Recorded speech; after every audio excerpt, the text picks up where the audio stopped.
Hello everyone, আমি দেবরূপা চলে এসেছি নতুন একটা ভিডিও নিয়ে। আসলে আমার বরের আমার ওপর একটাই অভিযোগ যে আমি একদমই রান্না করে ওকে খাওয়াই না।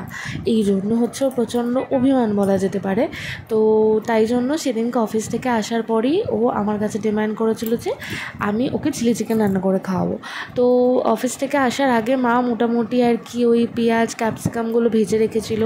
চিকেনও ইভেন কীরকমভাবে ভেজে রাখতে হবে আমি বলে দিয়েছিলাম, কারণ আমি এসে রান্না করতে গেলে অনেক রাত খাবার হয়ে যাবে, হয়তো শেষে দেখা গেলো রাতে ডিনারটাই হলো না। তাই জন্য এই কাজগুলো এগিয়ে রেখেছিল।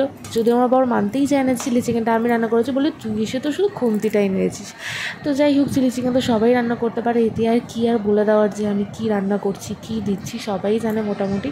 তো আমিও কিন্তু ওই ইউটিউবের ভিডিও দেখে রান্না করার সময় পাইনি, ইউটিউবটা খুলেছি শর্টস চেক করেছি, তাও আবার অতনু রান্নাঘরের শর্টসটা দেখেছি আর চটচট করে রান্না করে ফেলেছি।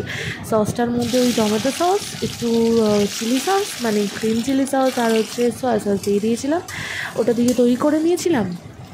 আর হচ্ছে বড় বলেছিল যে একদম মাখো মাখো খাবো, একদম ঝোল ঝোল চিলি চিকেন আমি খাবো না। তবে হ্যাঁ, শেষে যখন আমি রান্না করেছিলাম তারপরেও কিন্তু অনেকটা জিনিস রাখতো, সেগুলো কিন্তু ওই টেস্ট করে বলছিল আরও দিতে হবে, তার জন্য আরও তো অনেকটা ফ্যাকাশে খেতে লাগছিলো। সেইটার ক্রেডিটও ও নেয় যে ও না থাকলে আমি রান্নাটা তো করতেই পারতাম না ঠিক মতন। তো যাই হোক, হ্যাঁ অবভিয়াসলি আমি আস্তে আস্তেই শিখবো। যেমন আগের দিনে দই তরকাটা পুরো নতুন আমার জন্য ছিল, কিন্তু আমি ফার্স্ট রান্না করেই কিন্তু একটু টেস্টি বানিয়ে ফেলেছিলাম। যাই হোক, আমি হয়তো রান্নাটা করি না, কিন্তু রান্না যদি একবার কেউ সাহস করে আমার কাছে করতে দেয় তাহলে আমি হয়তো ভালোই রান্না করে খাওয়াবো। তো যাই হোক, সেদিনে চিলি চিকেনটা মোটামুটি সব কিছু রেডি ছিল, আমি এসে জাস্ট ভিডিওটা দেখে সসটা রেডি করেছিলাম আর হচ্ছে একটুখানি কর্নফ্লাওয়ার দিয়ে দিয়েছিলাম। জলটা একদমই আমি অ্যাড করিনি, কারণ বলেছিল যে রুটি দিয়ে খাবো, এই জন্য একটু মাখো মাখো করতে। তো সেই হিসাবে আমি রান্না করছিলাম। তো তাড়াতাড়ি মোটামুটি রান্নাটা হয়ে গেছিলো সময়ের মধ্যেই। আর রান্নাটা হয়ে যাওয়ার পরেও একটুখানি মুখে দিয়ে কী কী অ্যাড করতে হবে, তারপরেও অনেকটা সস অ্যাড করেছিল, চিলি সস অ্যাড করেছিল, সবাইতে একটু বেশি বেশি খাওয়ার অভ্যেস আর কি, সস মিষ্টি হোক বা নুন হোক বা যাই হোক।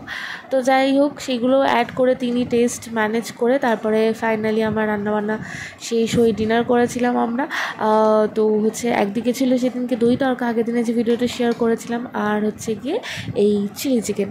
তো দেখতে মোটামুটি সুন্দরও হয়েছিল আর টেস্টটাও মোটামুটি সুন্দরই হয়েছিল। তো যাই হোক, আমি যদি রান্না করি মোটামুটি একটুখানি টেস্ট হয় আর কি। তো যাই হোক, এবারে সাহস করে একটু একটু করে রান্না করব বরের জন্য আর বাড়ির সবার জন্য, যাতে তারাও আমার হাতে খেয়ে প্রশংসা করে যে না ঠিক আছে তুই ভালোই রান্না করতে পারিস, সেটা শোনার জন্য।